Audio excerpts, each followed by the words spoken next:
Hello everyone, তো কেমন আছো তোমরা? আশা করি সবাই ভালো আছো। তো আজকে টাইটেল অ্যান্ড থাম্বনেল দেখে তো অবশ্যই বুঝে গেছো তো কী সম্পর্কে আজকে ভিডিওটা বানাতে চলেছি।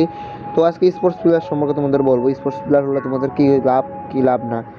তো যারা স্পোর্টস প্লেয়ার আছে তারা অবশ্যই জানো যে ভাই ভালো টাকা ইনকাম করতেছে এখন স্পোর্টস খেলে।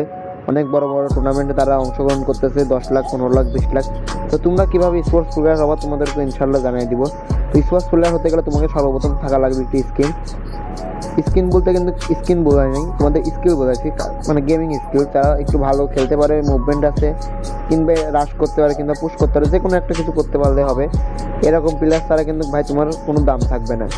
তো তোমার ফ্রি স্টাইল খেলা লাগবে এরকম কিছু না, হেডশট মারা লাগবে এরকম কিছু না, তোমার এনিমি মারলেই হবে। তো এটাতে কিন্তু তোমাদের কিন্তু আসলে একটা বড় সড়ো একটা ব্যাপার স্যাপার আছে। আর যারা যারা স্পোর্টস খেলতে চাও অবশ্যই আমাকে জানাবা কমেন্টে, আমি তোমাদের কিন্তু নেক্সট ভিডিওতে বলে দেবো কীভাবে তোমরা খেলবে। আর আজকের ভিডিওর এ পর্যন্ত। তো সবাই like, comment, share and subscribe.